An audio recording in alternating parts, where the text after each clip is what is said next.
Everybody has their 15 minutes of fame, and I feel like this is my moment. Oh, yeah, I'm right. invited to this Yeah, show. don't blow it. I'm Blow on it. the internet now. How's the hair, by the way? Is it okay? I was wearing my hat. Same question Looks for him. great. Yeah. Looks great. Everybody looks great.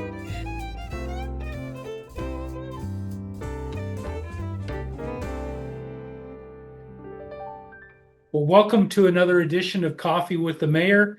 We're very excited today to welcome two very important people to Coffee with the Mayor, two of my favorite people, two people that have bailed me out more times than I would care to count. To my left is Greg Vahrenberg with Raymond James. Greg is our financial advisor. And next to Greg is JT Klaus. And JT has worn a number of hats, but he is our bond counsel.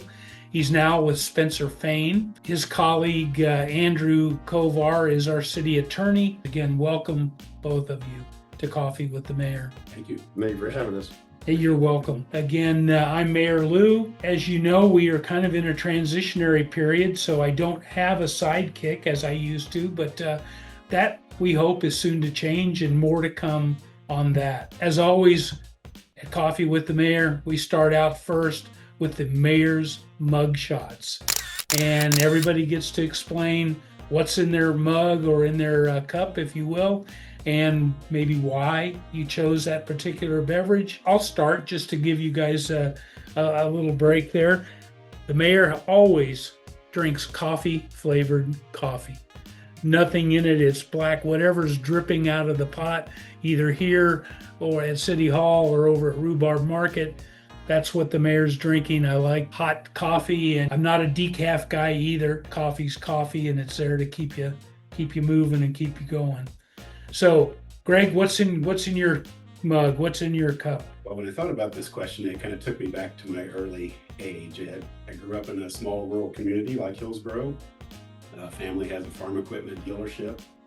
I started working there at a pretty young age, and I had two primary jobs: sweeping the floors and making the coffee. Okay. I realized that I was better at sweeping the floor than making the coffee. Over the years, I'm like you. I like just a plain, simple cup of black coffee and learn to appreciate simple things that are done well. JT? This is going to be my first of many disqualifying comments, right? When I was 8 years old, I got up and my mother was up and trying to get us all ready for school, and she served me my dad's cup of coffee. And she looked at me and she says, "Oh, I'm sorry, JT, I'm sorry." And I'm like, "Yeah, it's awful. It tasted awful to me at age 8. I've never liked coffee since. I don't drink coffee. I get all my caffeine from soda, and I've gotten a little too good at that. My coffee today is a peach smoothie, which fits me pretty well." Very good. Very good. Tell us a little bit about what you do, Greg, and Sure. the company Raymond James, and a little bit about the things that you help us with. Appreciate the question, Mayor. I'm with Raymond James in the Public Finance Department, but Raymond James as a firm is a full-service investment banking firm, works with investors, both retail individual investors, but also institutions that buy bonds and other securities. My role inside of Raymond James and inside of that Public Finance Department is to work with cities, counties, and schools and other issuers of bonds to put together a financing for a project, and that can include financial analysis up front, working with JT and his firm on legal documents and statutes that we use to give authority for the financing. It can include obtaining a bond rating and looking at credit enhancement. And then ultimately it ends up with developing a plan and implementing that plan to have those bonds placed with investors. And been really fortunate to be doing this for 36 years in Kansas. Very proud to say I'm up to about 1,200 bond issues, and many of those were financings for communities for Hillsboro or very similar to Hillsboro. So I am a partner with the law firm of Spencer Fane. Spencer Fane has over 900 attorneys nationwide, 32 offices in 16 states. They asked me just last year if I would start the firm for them in Wichita. It must have been a weekday for me. And I said, yeah, I'll do that. So we've started the Wichita office of Spencer Fane. I've been a bond counsel for 36 years. I've been helping Hillsboro do it for a very long time. I don't know how many bond issues I've done, Greg. I stopped keeping track a long time ago. I do know that I have done bond issues for 67 different cities in Kansas over the years. One of my favorites, however, will and always will be Hillsboro, because I started doing them here in 1990 when I started practicing law 36 years ago. Wow. Yeah, it's a long history, been a great history. Between the two of you, you have saved this community and the taxpayers millions of dollars. And I mean that literally, millions of dollars in costs that we otherwise would have been on the hook for had you not been out looking out for our best interests. Today, we want to talk about something a little more specific than that, and that's a project that started when I was running for mayor the first time, and that was the need for updating our fire station and emergency services location. We currently are sitting in City Hall, just right across the hall from the current fire station, which has 3 bays and is about at least 3 to 4 bays short of what we actually need to house all the equipment that we have acquired and developed over the years to keep the people of Hillsboro safe. What can't be housed here at City Hall in the current station is down at AMPI, or what people in Hillsboro would understand to be the AMPI building, in a not so good situation where the roof leaks on top of the equipment. It's double stacked in the area that we have it, undercover in, and it's not conducive to the quickest call out.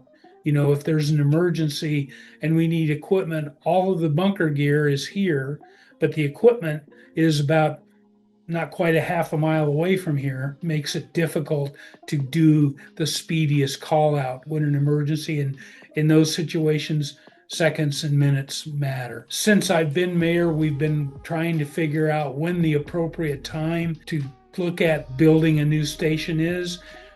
Part of that equation has been previous bond issues, previous financings for things like our aquatic center, for example, that we needed to get paid off. I mean, we had debt that we needed to get paid down before we went out and started borrowing more. Here we are today. We're probably about 3 years behind where ideally we would have liked to have been. We are in a very unusual and inflationary time where costs go up, and it doesn't get less expensive to do this project.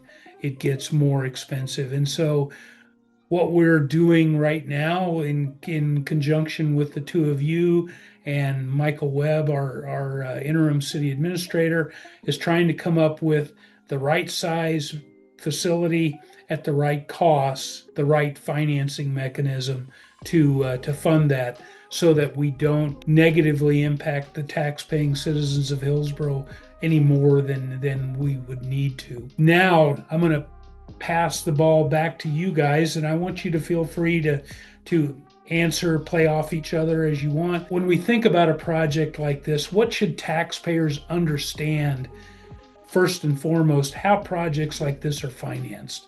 Yeah, I'm happy to go first, and then I can turn it over to JT. But one of the first things I think about, and you touched on this, Mayor, is debt appropriate to consider for the project. And one of the key reasons you may want to incur debt now to finance a project is to avoid inflation. Municipal bonds, debt issued by cities, it's a very powerful tool. And when used properly, it can help save money for taxpayers. For example, we completed a bond issue last week, 20-year financing, and it had an average interest rate of 3.73%.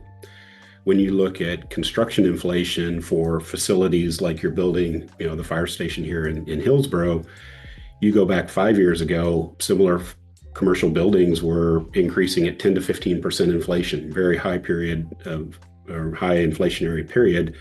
But even since then, it's come down a little bit. But, looking at some of the national indices, I mean, it's average close to 7% construction inflation. So if you think about it, you could issue bonds now, have the facility now. Your cost associated with completing the project now is that 3.73% interest rate. The alternative is you can say, we're not going to incur debt. We're instead going to save up cash, and you will probably be saving for 10, 15, 20 years during that period of time, that cost of the building is increasing at 7%. So what you're really trading is a tax-exempt municipal bond interest rate for avoiding inflation. And a lot of times it's cheaper to incur debt now to finance that project and move forward than it is to save cash and try to build it later. The other advantage of issuing bonds now is you get the benefit of using the facility today rather than waiting 15 or 20 years to have that facility. So we always think, is debt appropriate for any project? The one thing I think a lot of taxpayers lose sight of is that there's a cost to waiting, and sometimes it's more expensive to pay cash than it is to borrow up front because of the power of that tax-exempt financing that's made available to cities. So that's why I'm not a financial advisor. I think the most important thing I would want to know is this worthy of borrowing the money and how much it's going to cost?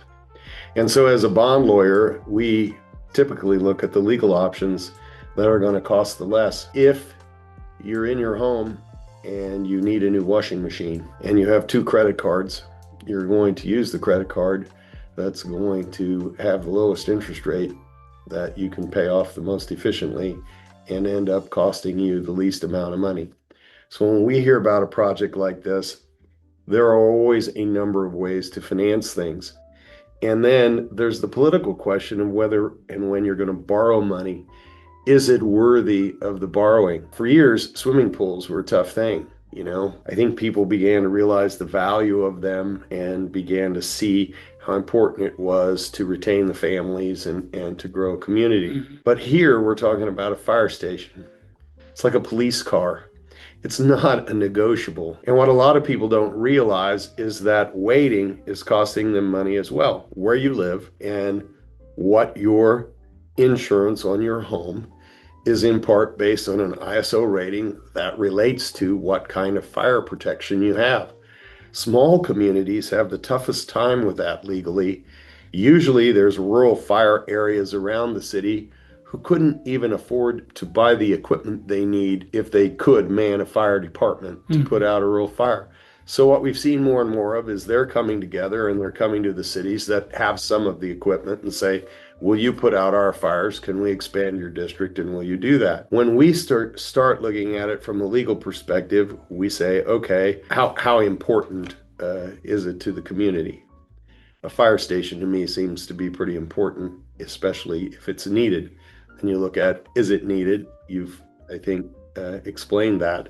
So then we look at the best legal mechanism to do that, to make it cost the city the least. We do that in hopes, quite frankly, that doing it today is better than waiting and doing it tomorrow. It will cost more. And in some respects, it's a little like city streets. Often people will say, well, if we wait 5 more years, we can save the money to fix the street. The problem with that is once the base of the street is eroded, it costs more to fix than it would have 5 years ago. That's the inflationary factor you're seeing with fire station. It's going to cost more to build it later than it is today. It's quite possible that borrowing the money today and paying it off at tax-exempt interest rates is better, quite frankly, than waiting and trying to build it with cash. And that assumes nothing goes wrong in the meantime where you need that cash for something else. What are the most realistic financing options that are currently available for a rural fire station project like this? Understanding that there's not just one way, and we've actually looked at several ways, and all of them have pluses and minuses, if you will. But help our viewers and the people of Hillsboro understand a little bit more in that area. Sure.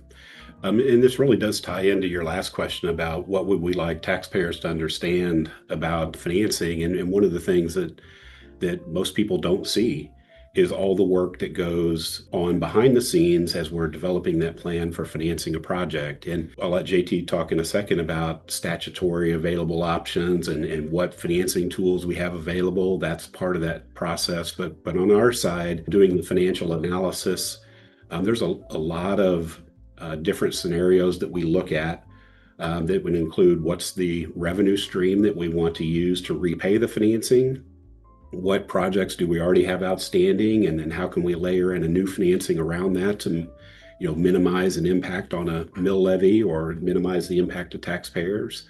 But then we're also always thinking about what are future projects that we know that we can see on the horizon, and how will we layer those in. So there's a lot of work that goes into analyzing those options, and a lot of work that goes into developing that plan of finance. It's not just something we just wake up one day and say, all right, let's just go sell a 20-year bond issue for a fire station.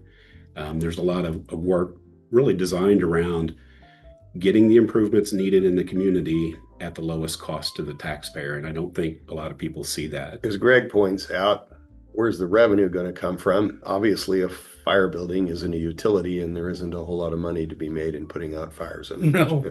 We typically assume that this is something that's for the general good and is going to need to be a general obligation tax pledge. And really, once you take revenue bonds and all of those uniquenesses off the table, which you have to do for a fire station, under Kansas law, you get to two pretty simple statutes that are available to finance a new fire station. And what might be unique about those statutes is that in one way or another, the Kansas legislature has determined that putting out fires is somewhat important.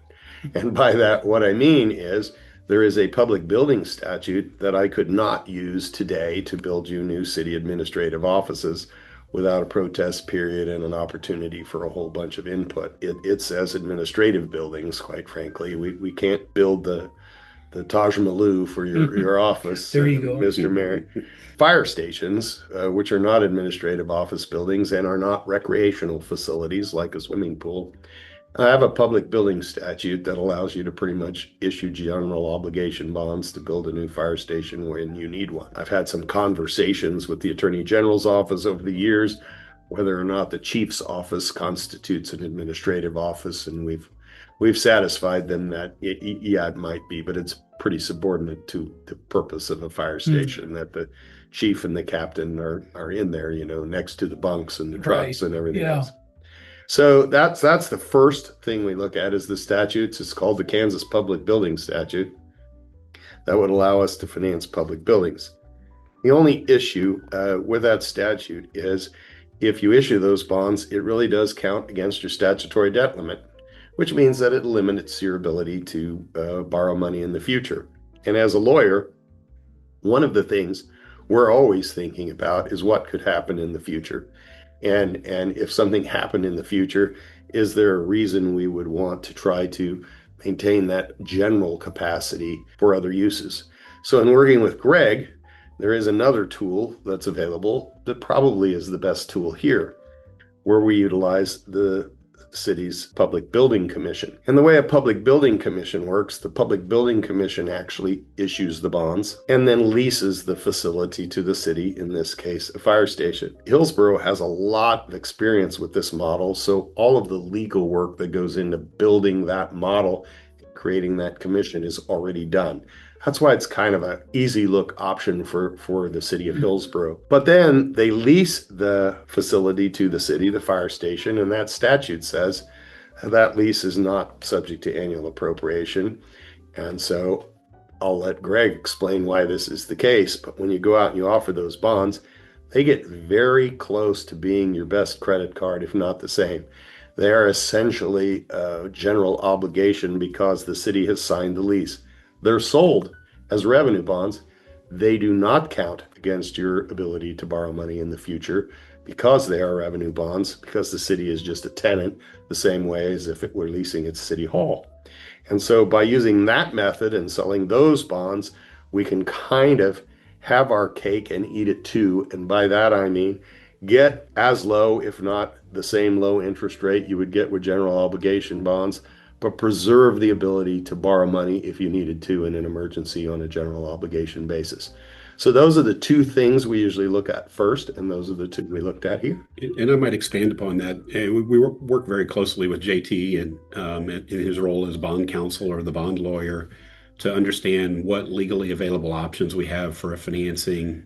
But once we narrow that list down of the financing tools we have available, then we start thinking about how do we put this together in a manner that results in the best outcome and the lowest cost for the city. And then what is the method that we will sell these bonds to investors? As we're working on the structuring options, and as JT had touched upon, the Public Building Commission statute this is a front and center type of project that you would consider for a PBC bond issue. I mean, it is a public building. And the PBC statute in Kansas is very powerful. It pledges the full faith and credit of the city, and any legally available funds can be used and are required to be used to repay the bonds. And when you think about a bond issue, it's really pretty simple. What is the source of repayment, and what could disrupt that revenue stream to pay and repay investors? And investors take a lot of comfort in that full faith and credit pledge. So that allows us to get to the lowest possible interest rates when we're considering those financing options. So it's a pretty easy decision on our part. Use the financing tool that is most appropriate for a fire station project, and it's an easy decision if that tool is the one that gets you the lowest borrowing cost. Then from there, we start thinking about how do we then sell the bonds to investors, and there's a few options that are available to the city. One is to do a broad public offering, and that's where we put together a prospectus or a disclosure document. We give that to investors. We may have a bond rating assigned to the financing, may obtain bond insurance, work with our sales force to go out and find investors and line up orders for the sale of the bonds. And those investors could be banks, mutual funds, insurance companies, individual investors. Other options include a direct placement of maybe to an institutional investor like a bank or some large institution. That's become a common option. But then there's another option, and the city of Hillsboro has taken advantage of this in the past. There's a program. It started out as a rural water financing agency program. It is grown to finance far more than just water projects, and it has become available in all 50 states. The benefit of that program is rather than the city going out selling bonds individually, you are pooling your bond sale together with 10 or 15 other borrowers into one common financing, sharing some of the cost of issuance, benefiting from this program rating of AA-, which is a very high bond rating, and that helps drive lower interest rates. So part of our job is to not only work with JT and figure out what options we have legally available, but then to figure out which one fits the best, delivers the lowest cost, and then implement that process to go ahead and complete the sale to investors through whatever choice we decide for the offering approach. I want to add one other important thing. Mm-hmm. When I discussed the two options that are available, principally, I didn't say what I have not said for 36 years, which is we cannot count on those options being available next year. And so when you talk about maybe why borrow now, the Kansas legislature tried to make some adjustments recently that quite frankly would have made neither of those viable options for the city. They were vetoed by the governor, but a 3% cap on the city's budget, for instance, and or even the second one, which would have outlawed, or not outlawed, but prevented you from issuing these bonds after July 1 of 2026. Right now, all is as it is and has been for the last 20 years. But I do think you would be remiss if you didn't consider that there might be potential changes in those opportunities in the future. I'm sorry, I just have to tell people that. I'm sorry you have to tell us that, and I will tell you that in the 8.5 years that I have served as mayor, every year has gotten harder and harder to deal with the state legislature and their desire to erode and stick their fingers into home rule, which this very much falls in the area of home rule, financing amenities and in infrastructure that's required for a community. That's home rule. I mean, prior to 1961, we had to go to the state to get those kind of things done for a community. To be honest, we do not want to go back there again. And unfortunately, the direction current leadership in the Kansas House and Kansas Senate has taken us down a very precarious path. And I am just hopeful that the citizens of Kansas, as much as they decry property taxes and how they have gone up and all of those things. The cost of operating the city outside of our utilities comes from the general fund, if you will, and that is based on property tax. And I don't want to get off into the weeds talking about the pluses and minuses of property tax. But at the end of the day, there's a certain amount of revenue that's required to do these things, to pay these bonds. And to, kind of leading into something you said, Greg, and into maybe the next question even more, from a lender's perspective, what makes a municipal infrastructure project financially viable? And I think you said the full faith and credit, and if the state legislature, when they degrade or erode our ability to offer that into the marketplace, it makes it pretty darn hard to go out and get somebody to want to lend you money.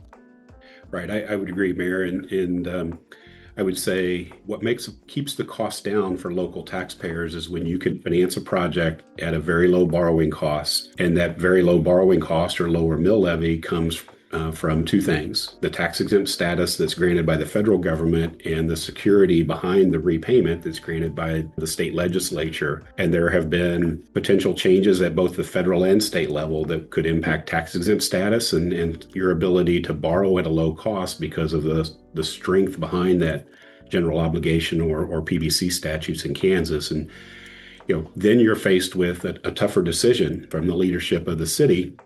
If the project is going to cost more, do you still want to move ahead with that project? And on a fire station, as JT touched on earlier, it's critical for a community. It's not really a yes or no. I mean, this is a service that's needed in a community, and it's a service needed in every community. So then you just hate being put in a position now where you have to pay for that at a higher cost because of, impact on tax exempt status or security for the financing. But right now, we have very low interest rates, very strong financing tools in Kansas, and that keeps the cost down for taxpayers. For 36 years, I've never stood in front of a city council, a mayor, or a commission that said, we'd really love to borrow some more money. So that's why I don't understand the politics of that. I've never heard one say, what I'd really like to do today is raise the mill levy. Can we tax people more? That's just not happening. It's not happening at the local level, and it's not happening at the state level. What is happening is I think people are ignoring the necessities of the municipalities and the costs associated with providing those. We all drive down the same streets. We all flush the same toilets. We all call the same fire department. We all call the same EMS. We want them to come when we need them, and we want them to come quickly. There's an expense associated with that. Right. That's what I think people are taking for granted in connection with the desire to, well, let's just cut this. So, To a more of a legal question, I'm not sure that I would have any legal foundation to quote unquote eliminate property tax and just charge everybody their portion of the costs associated with operating the general fund in Hillsboro and say, if you're a resident of Hillsboro, your cost, your bill this month from the city is X for your general fund services, as opposed to, the operating it like a utility, as you mentioned. and there are some cities who are doing that just because they're worried about what's happening with the property tax situation. I represent a city that some time ago adopted a sales tax to fund its fire and EMS. They decided we just can't have this discussion anymore over what fire and EMS is worth, so they just enacted a sales tax and they don't use the property tax anymore for that. There's another city that I think is experimenting with just raising the price of electricity on their municipal utility to the point where they can do away with large portions of their property tax. There is remarkable unfairness in that, of course, and you don't need to imagine it. But obviously, whenever you borrow money, I think the key points we've made today are, what is the need? Is it a real need? What is the best way to borrow the money? And is it better than waiting and trying to pay for it later? You mentioned sales tax, and I think in full transparency for everybody in Hillsboro, we also have a citywide sales tax. That was set up a number of years ago with the assistance of some pretty smart people. And we used that to finance or pay for the financing of our aquatic center, which we have since paid off.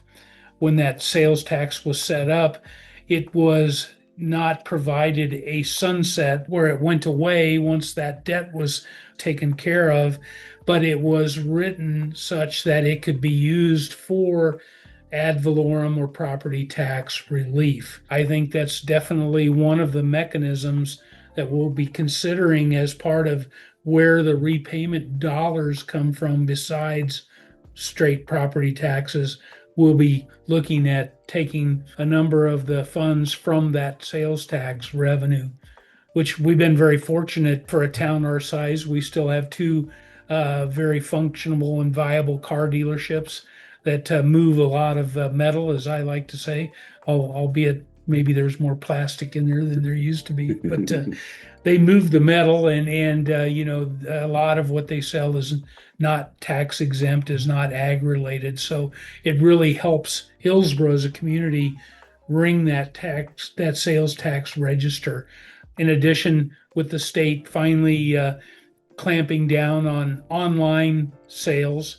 So when people are shopping online as opposed to brick and mortar retail, that tax revenue continues to increase on the sales tax side. So we do have a solid, if you will, or what as I like to call it, three-legged revenue stool for Hillsboro. And that's, of course, our utilities operating on utility fees, covering certain constituencies that don't pay property tax, like Tabor College, like USD 410. They still are major consumers of city services. And so they, contribute through their utility fees. The other part, of course, is property tax. And then the third is the sales tax, as I mentioned. And, if the state government comes along and chops one of the legs of my stool off, Lou is going to be a lot less stable. And some people might argue he's not very stable now, but a lot less stable, going forward. And so that's really what it's about. It's about spreading those costs around in ways that are as fair as we can make them. I would love to give our firefighting team the station that they would like, but what we're probably looking at now is getting them one that we can afford. But again, with the caveat that we're not going to shoot ourselves in the foot long term. So we're definitely walking along a tightrope. But from a leader's perspective, I will tell you, as mayor of this community, what keeps me up at night is the thought that because we don't have that station, that could cost somebody their home, it could cost somebody their health, or it could cost somebody their life. And, that's just something I've just been, lifting thanks to the good Lord that we haven't had to deal with those consequences. But I will tell you, about 2 years ago, we had a fire just literally west of town. And to your point, JT, we do serve about 150 square miles worth of territory with this fire department, in addition to what's inside the city limits of Hillsboro. We were literally seconds away from losing these people's home due to high winds and the fast moving nature of this fire. That's something that we definitely are considering here, and in ways on my mind. Now, for something entirely different, Callie always has something fun for us, for our guests when they come. We have something called Hot Takes. Each of you is going to get the opportunity to take a hot take from the jar, read it out loud, and answer to the best of your ability. And these can be very obscure, very esoteric. So just know that there's no way you could have prepared for this hot take. Greg? Okay. I feel like I'm getting a fortune cookie. You kind of are. Please give your honest opinion of bond attorneys. Are they really worth it? Nice. Oh, not. Now, what does it really say? What futuristic invention do you wish existed right now? Good question. I grew up as a kid watching the Jetsons, Oh, yeah. and I always admired those little cars that would fly through the air. In my line of work, I do a lot of travel, and I wouldn't mind if I could get there in minutes instead of hours. So my answer is a Jetson Airmobile. You know, I got to tell you, Greg, I'm right there with you. And the more I watch these, and I know the 99% of them are AI generated, these little drone type, hover type crafts that you see on the internet, that I think it's coming. I think that I'm hoping that it's coming in my lifetime. I'll probably be too old. They won't let me have the keys to one of those things. Well, you can ride in mine. Yeah, okay, thank you. Thank you. Well, JT, we're going to give you a chance. All right. I hope mine's easier than Greg's was. Well, I hope so too. All right. And I almost brought him along today as a driver, but it says, who is the most influential person in your life and how did they impact you? For me, that is easily my parents. They encouraged me to go to law school. They encouraged me in everything that I ever did. My parents are jointly the most influential person in my life. And at my age, I'm very lucky to still have them both. Yeah. Yes, you are. And so that's a pretty easy answer. Well, I'm glad we were able to make it easy on you. And since Callie never makes it easy on me, I get one as well. If you could have dinner with any historical figure, who would it be and why? There's one that comes to mind immediately, and there's another one that would be a distant second, but I'm going to go with the first one.